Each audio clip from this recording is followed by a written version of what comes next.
Torah Or Page 28. Okay, we're almost done with the Maamarim.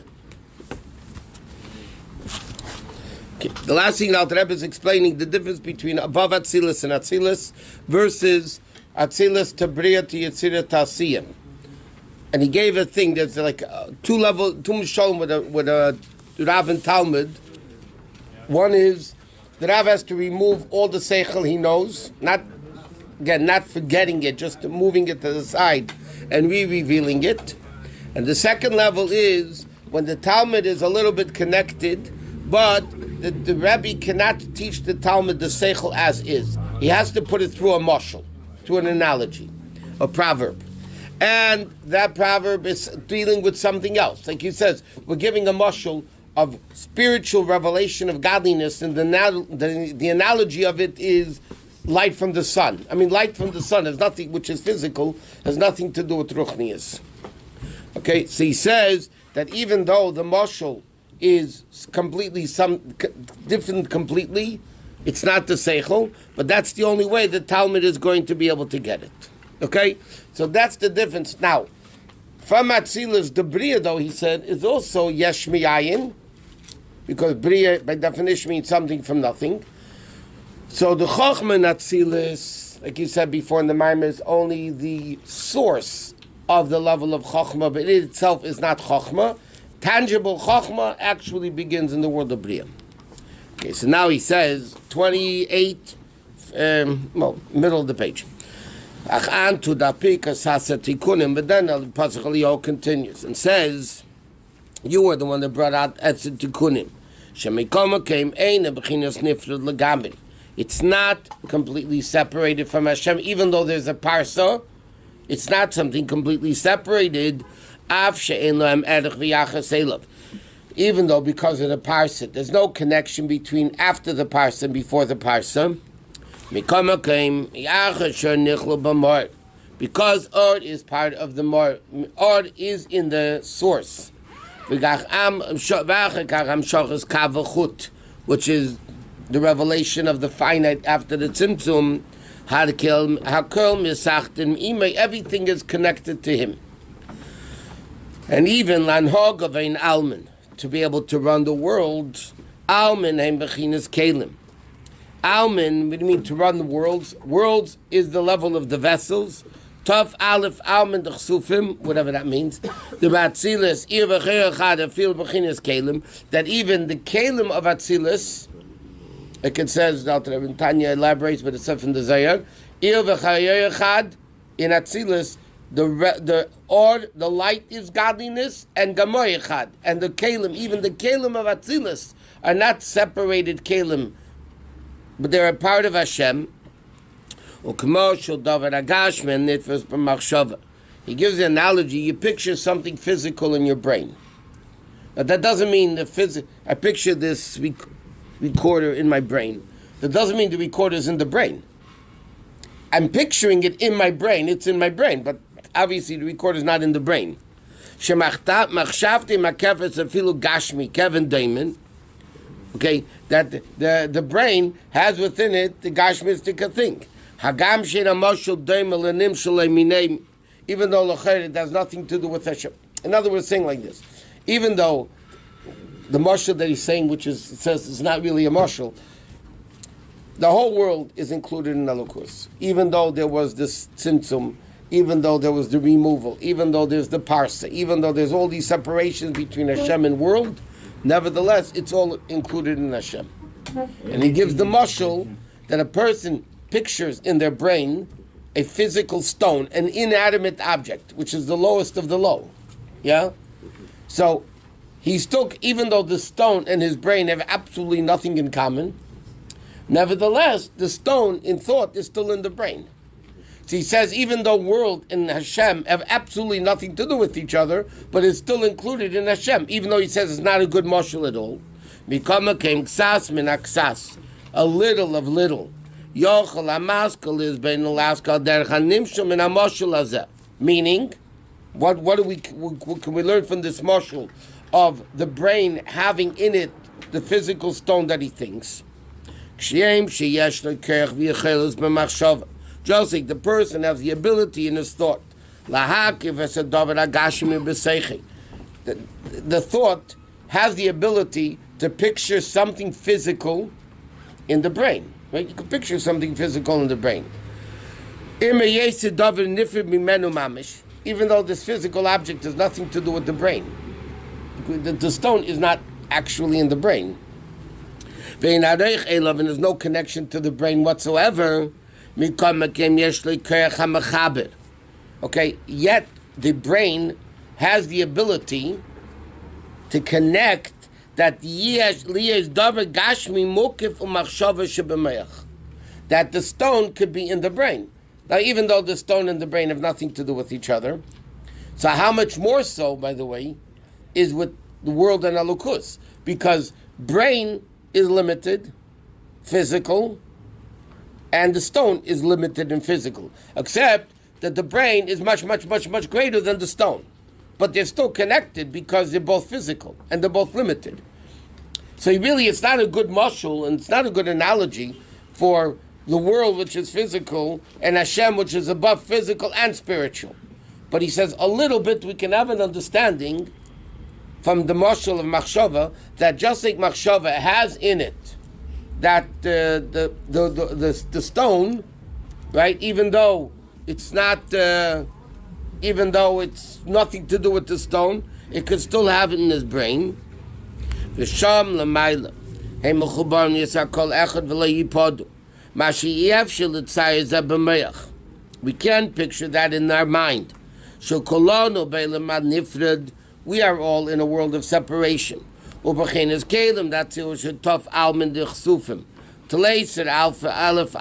that means. Which are like little veins and little hairs.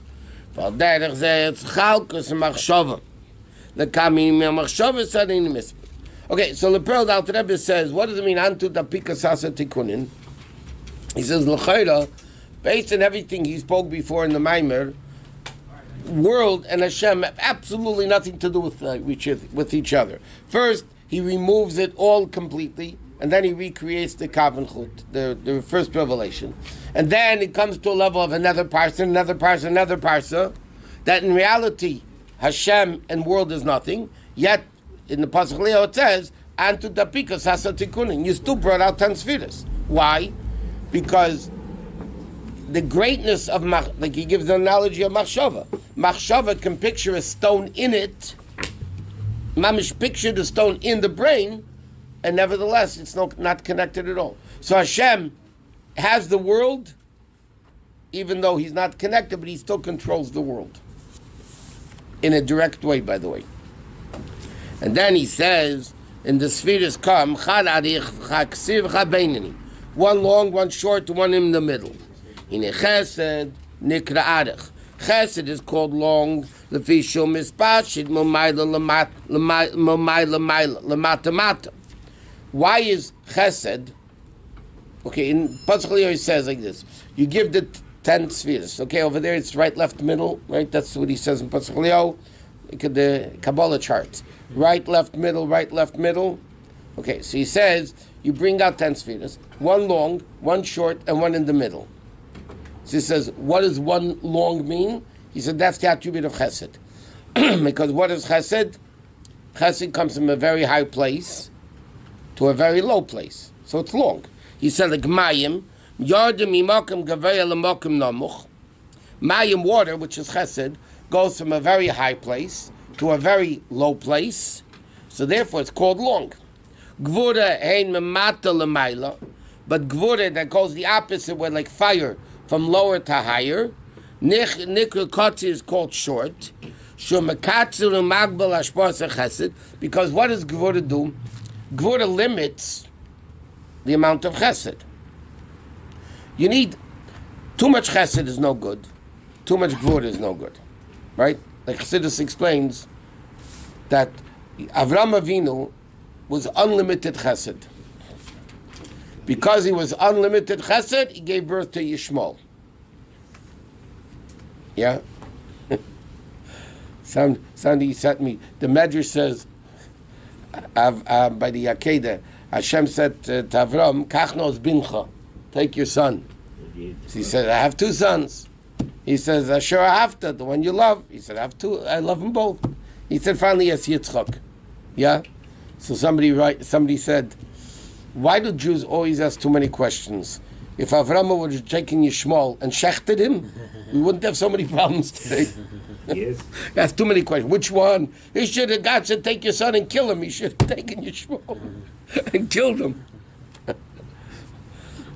Even though the Ibn Ezra says the Arabs today don't come from Yishmael, but that's a separate issue. Okay, anyway. So he says, what is Gvura? Okay, so Avram was no good. Chas v'shalom, no good. Avram was unlimited chesed. Unlimited chesed is no good. Because then you create a Yishmael, which is chesed of Klippa, by the way. Yitzchak had unlimited Gvura. There was no combination of chesed and Gvura. Yitzchak was Gvura. So therefore he had an Yosef. Yaakov, that was Tiferes, Chabeinani, the middle one, which composed of both, so Mitasa Shleim, all his children were tzaddikim. So he says, Chesed is called long, because Chesed comes from a very high place to a very low place. What does Gvura do? Gvura limits Chesed. That's the function of Gvura, to limit. So therefore, Gvura is called the short one, because it limits it. I don't understand why Chesed comes from above, but Gvura comes from below. Why is Gevura both coming from below? Because it's a limitation. It's not a gilui, it's a concealment. So that means from below? Why was Avram Avinu, in this week's parsha, Gemilas Chsadim, Chnosas Orchim, and Yitzchak dug wells? And Yaakov Avinu played with colored sticks. Yeah? Half of Toldos goes away with that story, digging wells and fighting and digging and fighting and... Okay, what's that thing, yeah? So it says in Chassidus, because Avram Avinu wasn't Stamid, the well digger. Avram Avinu was personified Chesed of Atzilus. Chesed means giving. He was in a better position than the people that give. That's the definition of Chesed. I do Chesed for you, or you do Chesed for me. It means I'm in a better position than you for whatever this particular thing is. And I do it to you. So I'm a higher level, and I bring it down to a lower level. Gvura, on the other hand, is digging wells. What's digging wells? You dig down, and then the water comes up. That's the Veda Momata Lamaila. Momata Lamaila is that's why does fire go up and water comes down? Because scientifically you'll have a lot of reasons. But even in Ruchni, because Chesed is coming down, and Gvura is going up. Momata Lamaila. And that's why by Matan Torah, right, which broke the barriers and everything, Hashem came down in Har Sinai, and Moshe Rabbeinu was told, go up to the mountain. That's Momaila Lamata and Momata Lamaila, which is, by the way, the level of Yaakov Avinu is a combination of both together, meeting midway. And Rabbi, didn't Avram Avinu also dig wells? Yeah, but that wasn't his main Aveda. His servants dug the wells. But Avram Avinu's Aveda wasn't to emphasize, was Achnosas Orchim. Okay, that's why this Maimer, by the way, gets into Pashas Vayera because of the last 5 lines that he says. And that's what Hashem said by his daim, when Hashem wanted to destroy Sodom, and he told Avram Avinu, and he said, Hashem said, let me come down. Okay, Rashi explains what that means. Out of modesty, Hashem said, before I make a judgment, I need to know what the situation is. I can't rely on others. So Hashem says, it's a very interesting lesson, by the way. People make a lot of judgment calls about a lot of different things, and they don't know what the heck they're talking about because they're not even know what's going on. And they make advice and whatever. Anyway, so he says, what does Hashem say? I'm going to go down to see if the cries from below who came up to me, are real or not. Right? So this again, Hashem coming down and the cries coming up of Zdaim. He says, Shirshov and Alav Amshoch, Achlafi Shamshoch Momayla Lamata. He bechinas or Yoshor, because that's the level of the, so to speak, the direct light. And the level of Sodim, Therefore it says, Erda not chila.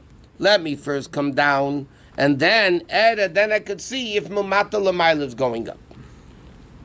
Because that was, okay, it's interesting, he starts over here. Obeinani, he said, Chad Arich, Chad Ksir V'cha Beinani.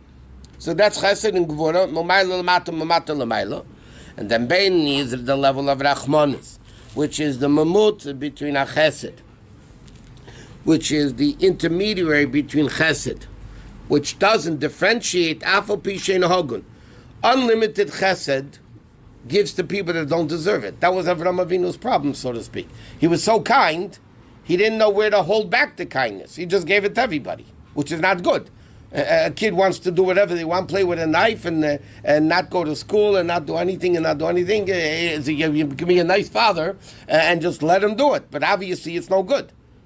So Avraham Avinu, that's why he created, like we said, Yishmael. But he says, what is it? Because Chesed itself is to give without any differentiation. And Gvura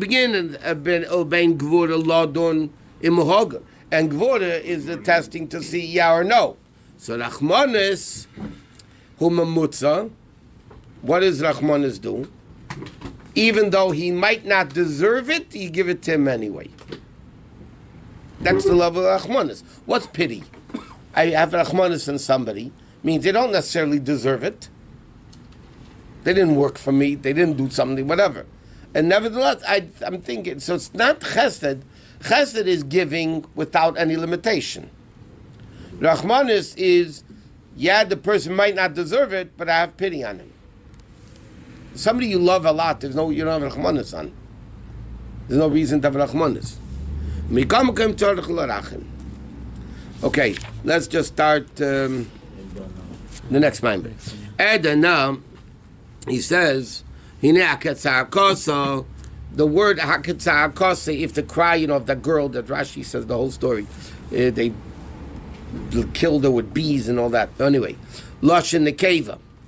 Okay, the pasuk says like this. If you want to look at the pasuk, it's haketzah is Lashon Nekeva with a hay at the end. Haba'a Elai, which also is Nekeva, but va'asu asu kala is Lashon Nekeva v'Lashon Zachar. Okay, whatever. This is diktok. V'gam lahavin mahu erda nava erda. He asks a very simple question. Hashem said, "Let me come down and see what's going on." But the pasuk says in another place, "Mishamayim hibir Hashem." Habeit min hashamayim arei. What do we say in davening? Look from the heavens. So why does Hashem have to come down to see? Why can't he see from up there? Right? Why does Hashem need to come down? Okay. Also on the Migdal, Hashem say, I don't know. Huh? On the yeah, also. Rashi says it's a Midas Hanava, but Rashi also says in order to make a judgment, you have to be involved in the case to be able to know what's going on to make a judgment. Okay. He said, but what does that katzah kosa mean? Like we said, gvura din is mumata lamaila, coming from lower higher.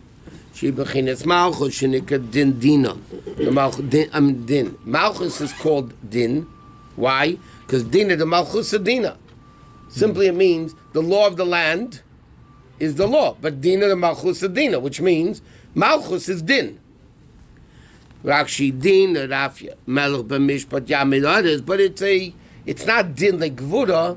Malchus is also judgment, but a weaker level of gvura than gvura is. Like it says, ba'erev hi ba'a. By Esther it says she came in the evening, or rochel ba'a. Okay, let's get into the Maamarim for a few minutes. First we need to understand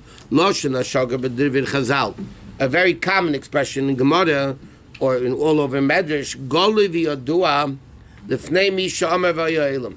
When the Medrash or the Gemara wants to say an expression, Hashem knows what's going on, it says it's revealed in front of the person that said and it became the world. And he says, both expressions. Golui v'yodua. It's revealed and known. He says, Kine afilasufim, the philosophers, nilu lahasigin hashkacha pratis, were unable to understand the concept of hashkacha pratis. The concept, what says in the Gemara, a person doesn't move his finger down here or bang his finger, whatever, and all of Momailo, unless they announce it from above. Meaning, the concept of hashkacha pratis, nothing happens down here that's not coming from above. So he said, the kosh lahem, they have a difficulty with this. What's the problem, the philosophers? Because Hashem is the only singular, unique human being, unique Hashem, how in the world can God be so diversified to know every detail? Which is the level of ribui. The philosophers weren't stupid people. They had a very difficult. How can you say Hashem micromanages the whole universe if Hashem is one simplistic being? So that's their issue. They can't say God is diverse, and he deals with trillions and trillions and trillions and trillions, trillions of stuff. But how could you not say that that's limiting him? What? By saying he's so pashut, he can't deal with so many things, the philosophers are limiting Hashem. So it doesn't make sense what they think. Yeah, but their problem was, he's going to explain what Chassidus also. But the bottom line is, how can Hashem be so diversified? In fact, look, we learned in the past, in davening, right after Baruch Hu, we say, it's a pasuk, Marabu Masach Hashem, Kulam B'chachma Sisa. Yeah? So simply, the simple meaning in the English Siddur is, Marabu Masach Hashem, wow, look how many creations you made. You made everything with wisdom. Yeah? Chassidus asked the question, that as the Chassidus explains, it's not a statement, it's a question and an answer. Marabu Masach Hashem, the question is, it's a question. How is it possible to have ribui, diversity, from one Hashem? It's not a statement. Wow, God, look how many things you made. The question, how is that possible? And the answer is, Kulam b'chokhma sisa, because it goes through chokhma. Into sisa, into asiya. And therefore, when Elokus comes into the limited form of world, so that's how diversity is happening. Through tzimtzum, through concealment. He says, that's why Chazal say, Goli v'yodua. Chazal answered this with one word when they say Goli v'yodua. What does it mean? Shein yudiyasi kedimyan yudiyasa adam ezedavar. He says like this, by a person, okay, it's like, in a nutshell, by a person, when I learn something, that means before it I didn't know it. Right? When you learn something, before you learned it, you didn't know it. Now you know it. So now you have something in you that you didn't have before. Yes? Mm-hmm. Until now you knew two things. Now you know three things. Okay, so now you have 3 versus 2. You have an addition. But Hashem, it always was there. So nothing's adding diversity. By us, everything we have is diversity. By Hashem, it's all Him, so it's not, okay.